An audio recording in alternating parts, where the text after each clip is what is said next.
Hello, everyone, and welcome back to NeuroAlchemy, the brain body healing podcast.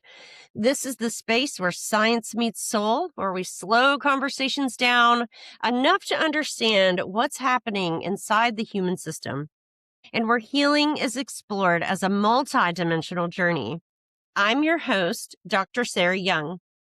I'm an integrative and functional medicine practitioner, and much of my work centers on helping people reconnect the dots between the brain, the nervous system, emotional experience, and identity. One of the things we do intentionally here on NeuroAlchemy is create clarity.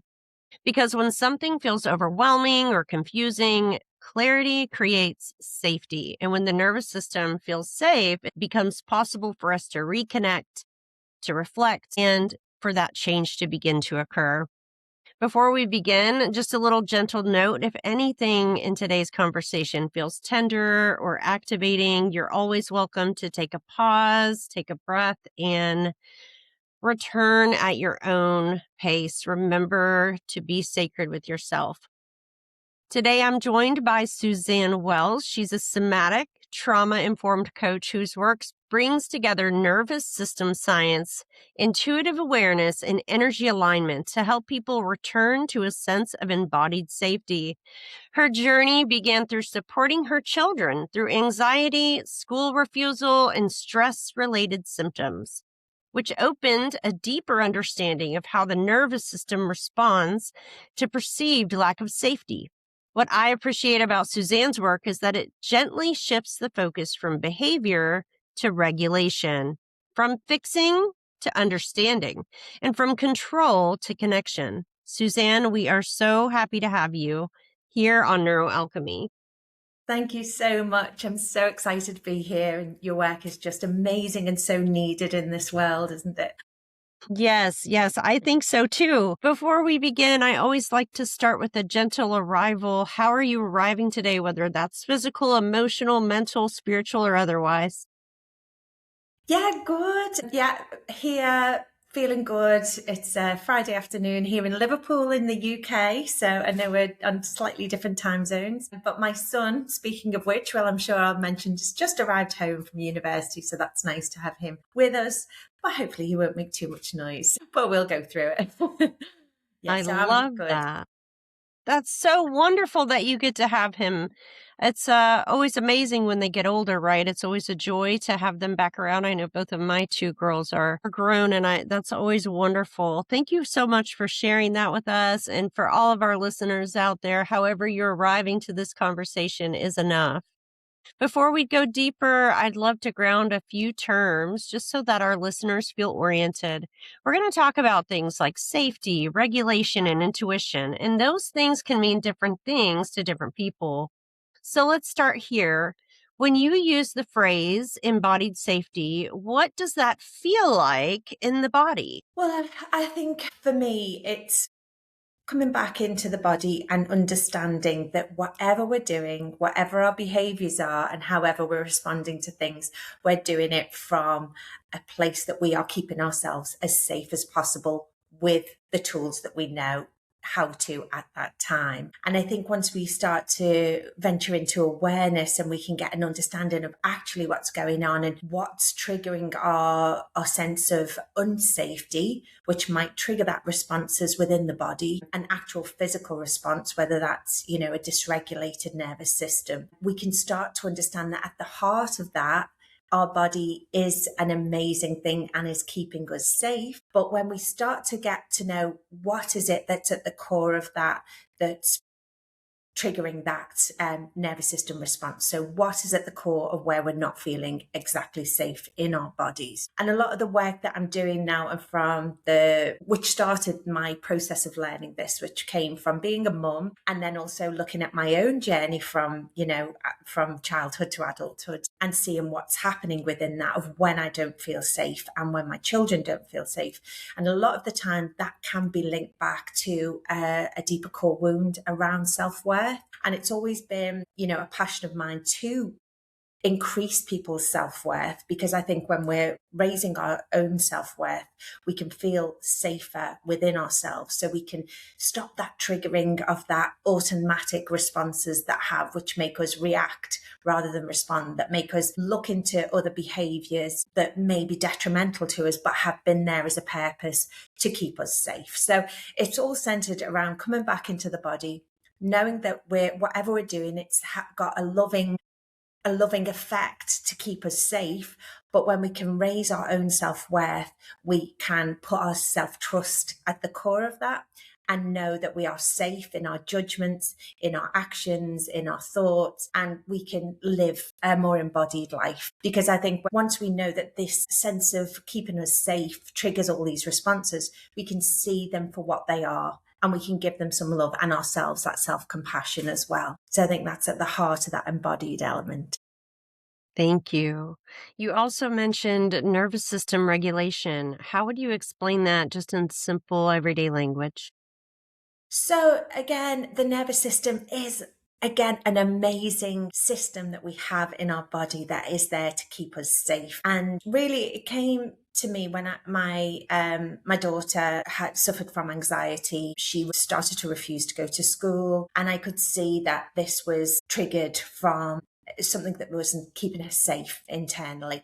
And so looking into then the nervous system. So for me, the nervous system is when we're interpreting something as dangerous. Our body that will then kick off its own response, whether that's to flood its system with cortisol to be able to ready to fight or flight, even if there isn't an actual danger there, even if it's a perceived threat. And often now through my work, that comes back to that low sense of self-worth or self-belonging that can trigger that. So our nervous system can go into these different elements of fight, flight, or freeze. And once we start to know that the body's just being activated in that way, we can start to assess what we need ourselves to put ourselves back into a regulated form within the nervous system. So it's an amazing system that at the heart of it is to keep us surviving. But once we can take ourselves out of just surviving and look at it as a protective response, and how we can put our own self back into that sense of safety, we can start to add in other practices that may be not so detrimental on our body. So really it's bringing ourselves back into that core self of compassionate, our curiosities within ourselves, and that real self-worth and self-love, and really have that great basis within us without being dysregulated. And one more term I'd love to ground is intuition or inner knowing. How does that show up when the nervous system is regulated versus when it's overwhelmed? Well, again, within the nervous system, 80% or more now, I think, of the signaling goes from our gut to our brain. So we often, there's more talk about that gut area now, how gut health has an impact on our fight or flight response. And that second brain, knowing that what's going on in here, those butterflies, those anxious, nervous, sickness, how those feelings can show up. And often they are because we have this thing called neuroception that's going out into the world, identifying when things are safe for us or not. Once that's all triggered within that, and those systems rush up to the brain and are looking for those answers of why is this dangerous. Once those attach to other stories that we have, things from our past, traumas, possibly things that have happened, it triggers all this going on. So we can have a dysregulated gut health as well. So it can have a lot of impacts, not just on our physical health, but actually on our spiritual health, because it can start to interrupt our own self-trust. And I know for me, when this was activated, I felt like it was an uncomfortable feeling. And often these days, we don't sit with those uncomfortable feelings long enough to identify what they are and how we can move through them and how we can have them as our superpower. For me, I used to drink. I would drink to numb that, to quash that feeling, to stop that anxiety within the gut. And it really did interrupt my intuition for so long. So it really disrupted that sense of self-trust. And I knew it was not great for me. I lost my mum to a stroke when she was only 64. That was drink related. I was only 24 at the time. And so I knew the pathway that this would have led on to if I'd have continued that.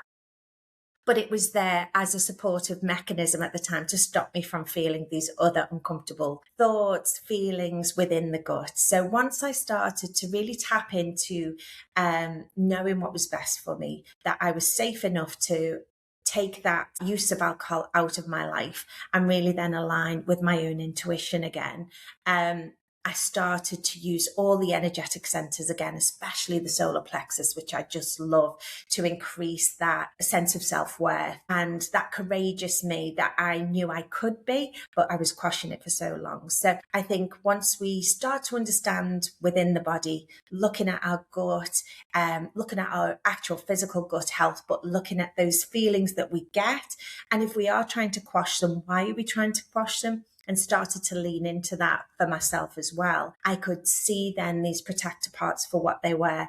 And then I could really start to embrace again that intuition that I've always had as well within that. What I appreciate about grounding these terms is that many people are trying to change their behaviors without understanding what their system is actually experiencing, right? And when we shift into understanding, the whole process softens.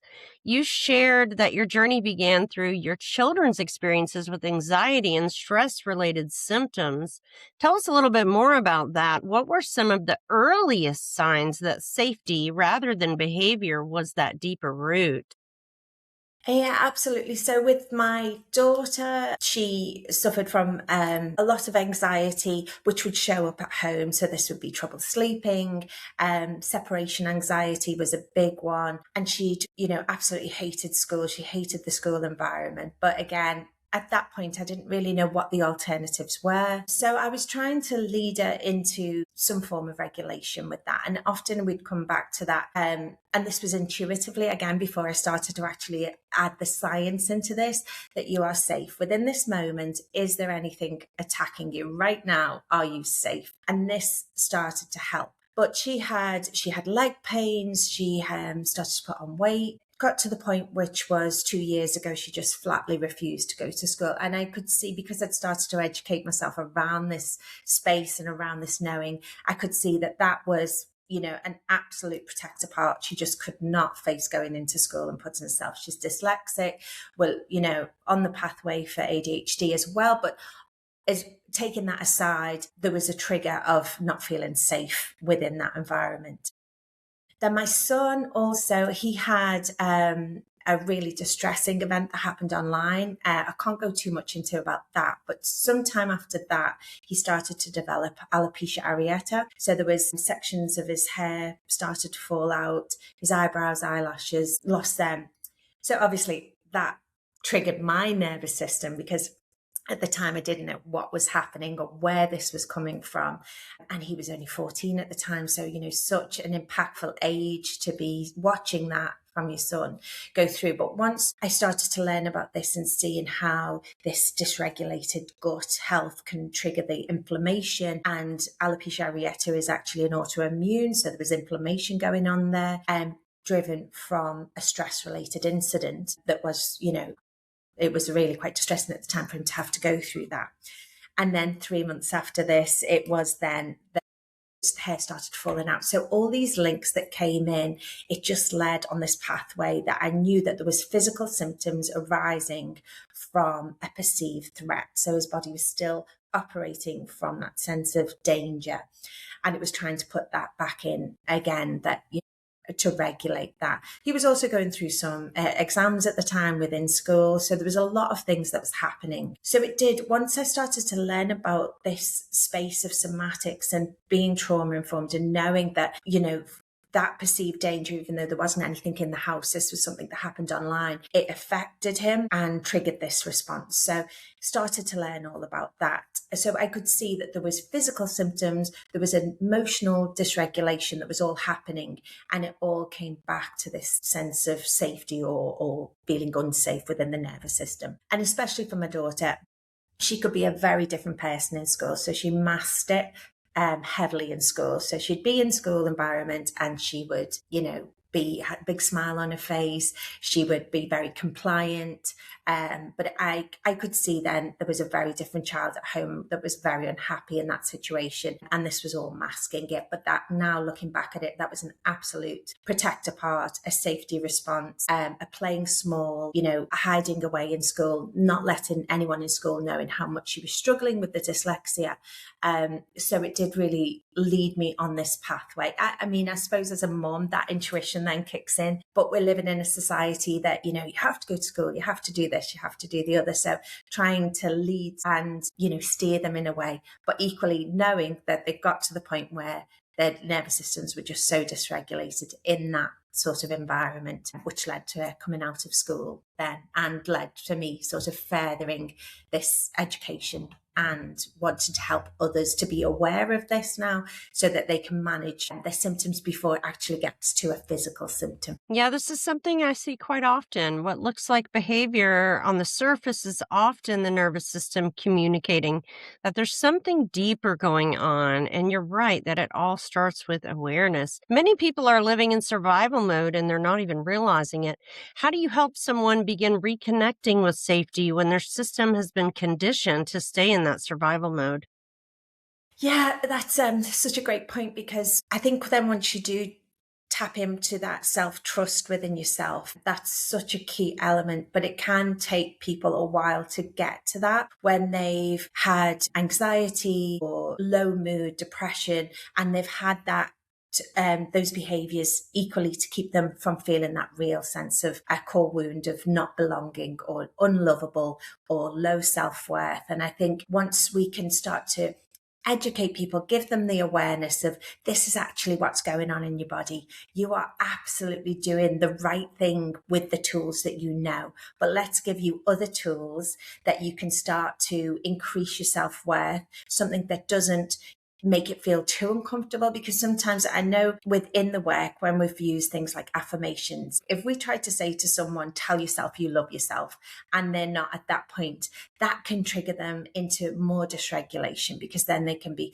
cross with themselves. Why can't I love myself? Why am I unlovable? And it can trigger off a whole other pathway of feeling out of whack with the nervous system. So it's very much coming back to that place and giving the security that what they've done in terms of their behaviors have been used in the best way that they need to do. So I do work with a body of work called internal family systems, where it very much looks at that. We look at the internal self, the core self that is worthy, that is lovable, that is just as much right to be on this planet as anyone else. So we start to look at that, but we look at where they've used protector parts to stop them when they haven't felt that internal sense of safety within themselves. So we can give that compassion to those behaviors that they've used. We can shine a light on them without triggering someone to feel even worse for not being able to get themselves out of those states, knowing that they've used the survival mechanisms for a reason. But now what can we do to put yourself back into that sense of safety? And the somatics, going back into the body, sometimes taking ourselves out of our head. So using a bottom-up approach, getting to the gym, doing things like that. When people are feeling that they are worthless, that they're, why can't I go to the gym? Why can't I do this? And this can be that internal conversation that could be happening so often. So we give, I would give someone that practice of, just, putting one step in front of the other is enough. What's enough today for you to sort of give you that element of safety inside? So there's various practices that we can do to get people back into the body. And sometimes if people have been stuck in freeze mode for a long time, even walking can feel too much at that point. So can we do some bilateral stimulation? Can we just do some tapping? Is there some breath work that we can do to sort of take you out of your head, back into your body, so we can start to reconnect with this vessel that we have and see what's happening within us and what's making ourselves feel that jitteriness or that activation within the body. So there's lots of different pathways. Everyone is slightly different in terms of their response. But once they've got some tools to come back into the body, then we can start to look, where was it that you've not felt those core wounds? Where was it that you've maybe looked at that? And again, not on a therapy basis, but maybe with a compassion and a kindness from things that may have happened that might have triggered these responses and then kept us in them. I'm feeling safe to let go of those responses then, because when you've used anxiety to keep going, when you've used people pleasing or for high achievers, when they've lived on this anxiety to get that job done, it's very hard then to take that behavior away without fully embedding other practices before we do that. So it's, even with the alcohol, it's not always about just what we're taking away, even if we know that's bad for us in a way. It's what can we do to build up that support beforehand.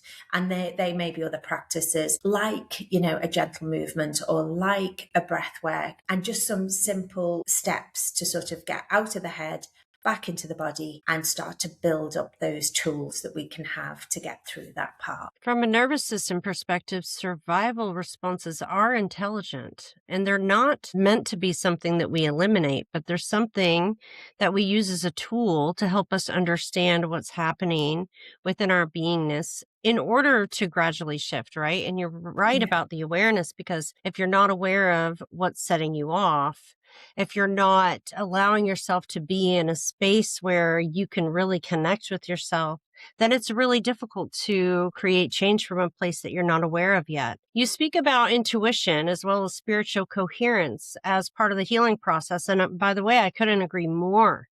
How does a regulated nervous system support their access to intuition? And we did talk about this a little bit earlier, but what can they do to move themselves into greater alignment? Well, I think, and there's such a large body of evidence now that people who believe in a higher power or a higher love force of whatever you choose to believe that is, that there are elements that can be very beneficial for our mental health. And I think sometimes that's definitely, for me, takes away that overwhelm that I'm the only one in charge of riding this thing called life. It's knowing that there's a higher love force, for me, has been very beneficial. This is something that I've always believed in, but it was reinforced. I was actually, the last time I was in New York was September the 11th. Then I was I'd been in the World Trade Center the night before the event, obviously the awful event. And at the time that it happened, I was in the Marriott Hotel on Times Square, woke up in the morning. But prior to that, I'd lost my mum 12 months before that. So that night when it had happened, I woke up, the night before it had happened, I woke up in the hotel room in New York, and I saw my mum in the room, and she'd passed the year before, but I definitely saw a reflection or energy that was my mum. And sort of, the events of the next few days happened. I, came back to England, and it was after that, it was sort of piecing the pieces together. And I, definitely felt that there was a protective energy with me in the hotel room that night of that, obviously awful attack. So this just has reinforced my sense that there is something bigger out there, whether that that night I was connected to, a loving force or something within me, whatever that was, we will never know fully. But I think then coming back to the fact that for me, there is something else out there, and that there is, and that makes me feel better. And knowing that these energy forces are all around us, and how we can, our biggest flex, I think, is to lean into love rather than fear. So a lot of my coaching then takes us back. So when I'm choosing to do something, is that from a place of love, or is that from a place of fear?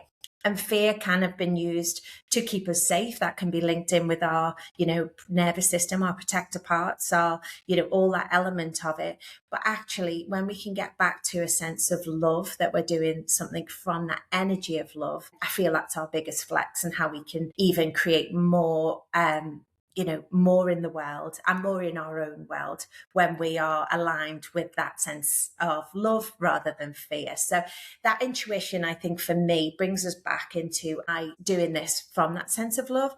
Am I safe within myself? Do I trust myself that no matter what happens, I have got myself, through life this far? I have survived. I've got through very challenging times, as I say, when I lost my mum, and I was only 24, through my children's, anxieties, through the physical things. So filling my own cup is so important, because if, I would be no use to them and those around me if I was coming from it from a dysregulated sense of fear all of the time. So it's, how can I look at myself and put myself back into that place of love? And for me, aligning with intuition, aligning with a higher force, aligning with the fact, for me, that love is a higher energetical force, and I want to be, operating from that. Which again, when I was drinking, I definitely wasn't operating from that level. I was definitely more in those lower frequencies of fear.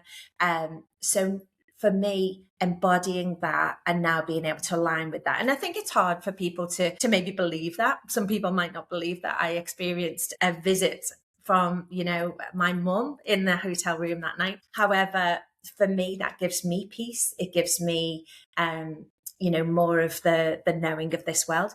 But also we can align it so much with science now. So even if people aren't at the point where they could believe that, there is higher energetical forces or beings or angels, or however you choose to embody that energy of love, even if people aren't at that level of awareness, people might be able to hold on to the fact that they are in a physical body and this is operating, and what those connections are. So when you're in fight or flight, you're going to be, expelling these hormones, cortisol, adrenaline, to get you out of it. And so sometimes people can understand that element first, but then we can lead people back into that part of, right, let's connect now with your gut. What do you know at the heart of your gut? What do you know when you're in that place of love rather than that place of fear? And how can we work with that to increase that, so you've got this amazing life ahead, even with the fear. And I very much, in this world at the moment, we are surrounded by fear, aren't we? We could look, if we looked into the world for, elements of fear, we could all go out and find them. But let's look for elements of love, because I even say to my children, if you think how many people kiss their children after school in the morning, how many people will help someone with their shopping. There's so many of these little acts of kindness that are going on in the world, far more than those awful atrocities. So we have to hold on to the fact that these little displays of love and support are always happening. And I think that that's my biggest flex, is to want to believe in love rather than fear. Many people often feel disconnected from their intuition, but often the signal's there, but the system can be too overwhelmed for them to hear it clearly. So in my work, I always feel that it's very important for people to work on tuning in and building that like a muscle, right? The more you tune in to that intuition, and the more you bring your system into a place of stillness where you can hear around the noise, right? Create that space, the more balance you'll find. You also brought in the topic of alcohol-free living. What connections do you see between alcohol, nervous system dysregulation, and clarity? Well, again, I would look at anyone who's using alcohol and what they're using it for. So again, that awareness, and for some people, they might just be able to have one glass of champagne and not want any more. That could be that for them, and they could use it for a toast. But for others, maybe it's been used as a form of confidence or to numb an uncomfortable feeling. So once we can start to relate to looking at that behavior of alcohol and why we're using it, is that because we don't have a strong sense of confidence, so we're trying to mask that or appear like someone else? Is that because we're numbing that feeling? Is that because we're numbing that awkwardness or that sense of anxiety? We want to quash that. So I'm looking at it as a sense of, why was I using alcohol? Why do some of my clients use alcohol? Once we know, we have an awareness of the why, and then also having an awareness of actually what's going on in the brain when you're using alcohol. So yes, it does spike the dopamine, but then your body will be drastically trying to get that out of your system, because too much of that is detrimental to you. So your body will flood itself with neurochemicals to then bring that down. And then you're constantly trying to get back to that equilibrium of a balanced state of homeostasis within the brain. So we can put the science behind it, but then we can also look at why are we trying to avoid those behaviors, or why are we trying to avoid feeling uncomfortable with ourselves? Why don't we have the confidence to be able to go into a social situation? And why do we need to use alcohol to fuel that and to fuel that confidence? And then once we can look at that, we can say, right, well, with that knowing that we're actually masking a feeling there, we're actually numbing out from the week. For me, again, social pressures or pressures that were going on, very much get to that Friday night, open that bottle of wine and just want to, forget about everything. But then, again, I thought, is this all that life is about? Surely I want to be, full of life and full of, energy, and not have to rely on that to numb out. So what else can I put in place of that? Absolutely. Going alcohol free 3 years ago was a real catalyst for a lot of my own healing, because it did help me to look at those things that I was numbing out of, things that I was avoiding, places where I didn't feel confident within myself, and start to put in better practices. So it was very much, learning about that and learning to see it as, it's protected me from other things. But now I want to be in my body. I don't want to have hangovers anymore, because then if you think about it, you've used this substance to sort of fuel you with confidence, to try and get you out of that funk, to try and avoid things. But the next day, you're just going to be, from such a lower baseline, and it takes such a long time to get you back to that level. So what can we do in place? And I think as well with alcohol, again, which is the fundamentals of somatics, rather than just ripping out that Band-Aid, and rather than just ripping out that protector part, what can you put in place to sort of fill that void, to start to raise your self-worth and self-confidence, which it can often be linked back to. So for me, it was education. I was just absorbing so much about the nervous system. I wanted to understand why I was doing things, why my body reacts like that. Why am I, triggered in these things? And I think as well, as I say, different brains can respond differently from those chemicals and things that are happening. It was increasing, and I could see myself on a trajectory of using it to numb out, to avoid distraction mechanisms. But I could see that my health would be impacted if I carried on that trajectory. And I didn't want that. I didn't want that life. I saw that with my mum, who, experienced a lot of heartache, how she used it as a protector part. And again, with no judgment at all now. And I feel like that's helped me to see that part as with more compassion, and to give my mum more compassion and an understanding of why she used alcohol. Unfortunately, it did lead then to, her, passing at 64, which, at 50 this year, I don't want that trajectory for my life. I want to be able to, be there for my kids and be there to support them. And I know that supporting them means looking after myself. So that was a key element. But I think, going back to that, of that real awareness of the why. And then we can look at the how. So for me, then changing it, like adding in, healthy options for my gut, looking at how I could heal my gut, looking at how I could, learn about all these other mechanisms to help put myself back into that sense of safety. I definitely can relate. I lost my mother to alcoholism when she was 40. Oh, So gosh. I always, for a time in my life, wondered if I would make it past 40, because actually both my parents died when they were about 40 years old.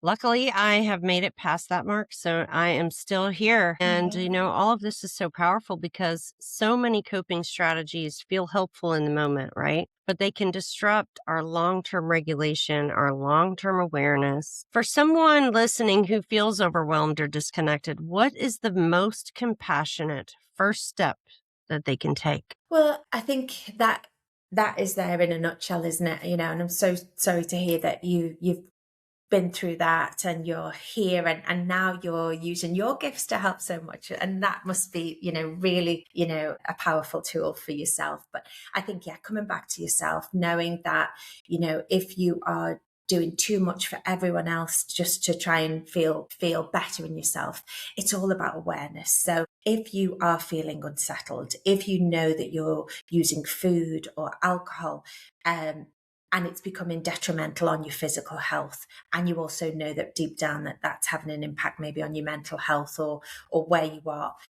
Maybe an awareness to go back into yourself so that you can start to notice. And I think it's the noticing, and journaling has been massive for me, because I started to journal on how I would feel. So I started to journal when I had a hangover. I started to journal, because that was when the real self-hatred would kick in. Why am I hungover again? Why do I do this? Why am I this person? Why can't I just one drink? And it would start to really, this was even, more detrimental to my self-worth, and it was just dragging it down and down and down. But I started to journal on it, started to write that down, and then I started to learn how to use other behaviors to sort of stop myself from going down the route of reaching for that glass of wine or whatever it was. The journaling, the acknowledgement, the looking at why was really powerful for me. But then another tool that's been really equally powerful is, if I have felt that trigger come up, is that with alcohol is taking a pause and taking some breath. And often, especially with alcohol, it can be related to that anxiety feeling that, you've been exhausted and weak, you've had a really stressful day, you've had a really stressful week, and that anxiety in the pit of your stomach starts to come, and maybe your stomach's starting to churn, and all you can think about is that, maybe that glass of wine, or, that the food, or stopping off for that, takeaway, or just, really something that's going to be detrimental. And I think if we can take a pause, and maybe something that was really helpful for me was the VU breath. I don't know whether you've heard about the VU breath, which really resonates us back into the body. So taking a minute and really, whether that's humming or I'm going to do it now. So it might sound very strange to some of your listeners, but, it really helped me to sort of take that pause.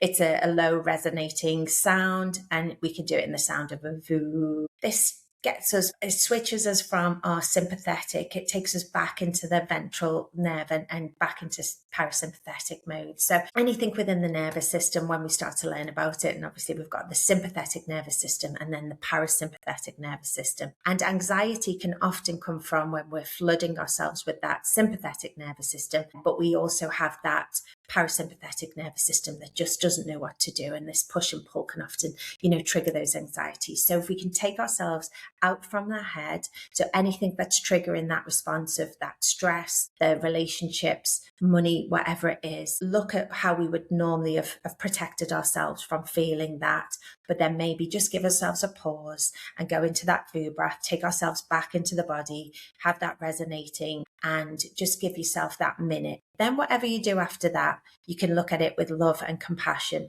But for that minute, while you're in that low resonating vibration of VU, you can start to give yourself that space between the behavior part and the nervous system, and knowing that you're overriding that response, and you can take yourself back into that sense of safety within yourself, because it's given ourselves back to that perceived sense of safety. And then there's other tools that you can start to bring in, which will start to increase that self-worth, self-love, honing back into that intuition again, knowing of what's good for you and what's not good for you, so you can reach for the better things that to do for yourself, and start to do that. So I always think that that's a great tool to use. Often the first step isn't doing more, but noticing, slowing down, and beginning to listen.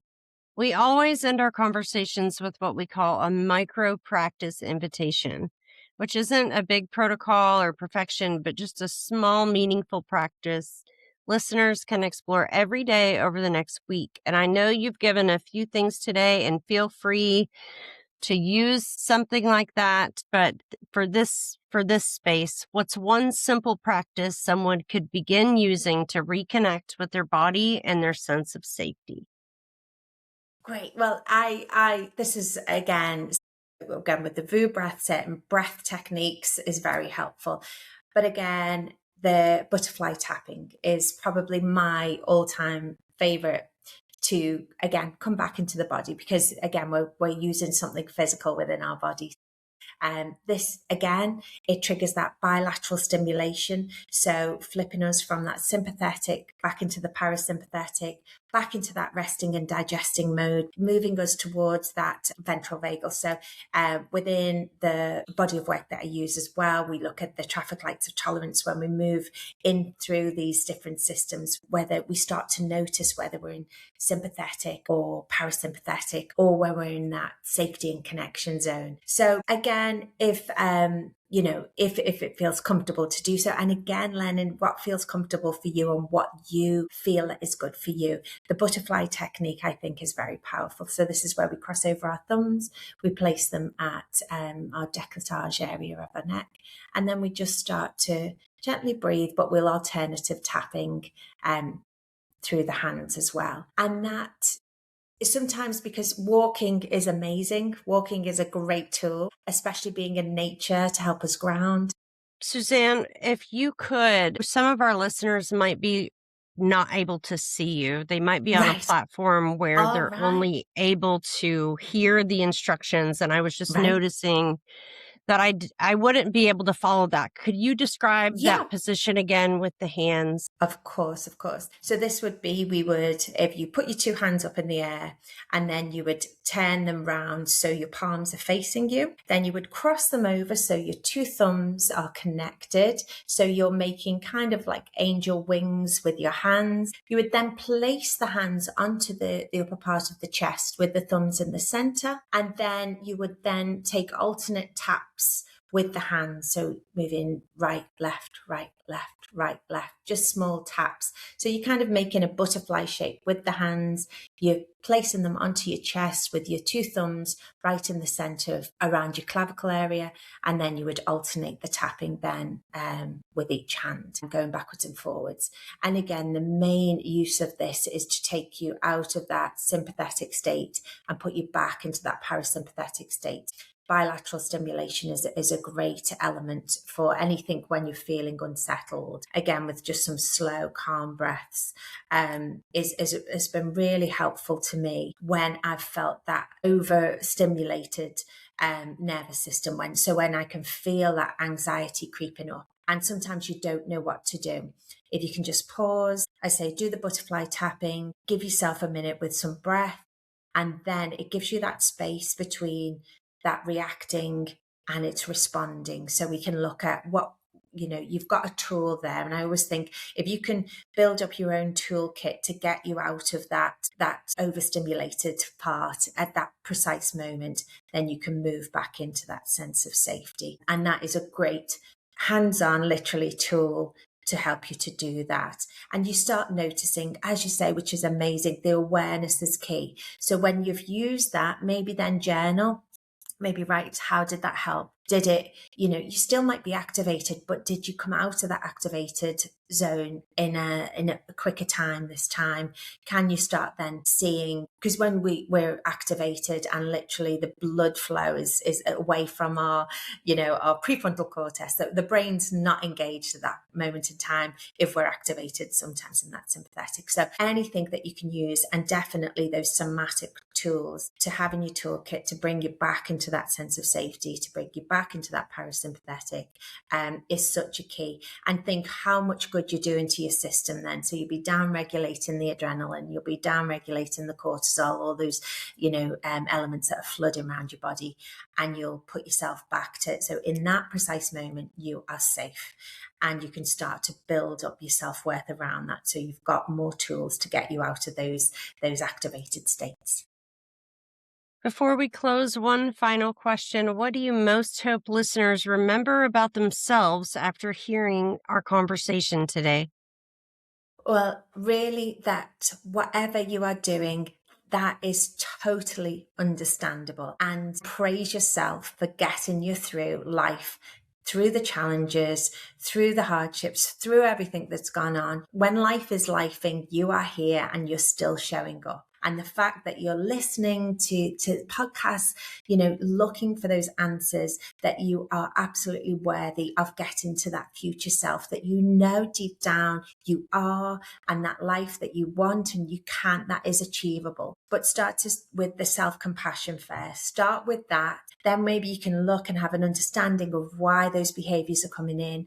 And once you have that understanding and knowing that they've been used to get you through life and to give that love and compassion like you would you, but once you can start to build up your other toolkit, then you can start to move towards regulation, tapping into that true intuition, knowing that you are worthy, that you are loved, that you are enough just as you are. And you can then start to move towards the life that you want and ease yourself maybe out of those survival states, ease yourself out of freeze and start to move towards the life that you absolutely deserve and you 100% do. Suzanne, thank you for this conversation. Your work offers a grounded reminder that safety isn't something we force, but it's something that we can learn to feel again. To everyone out there listening, if this conversation resonated, please, you can connect more with Suzanne through her website, and the links will be in the show notes. If this episode supported you in any way, please consider sharing it, subscribing. That's how these conversations reach the people who need to hear them the most. I'm Dr. Sarah Young, and this is NeuroAlchemy. And until next time, remember this: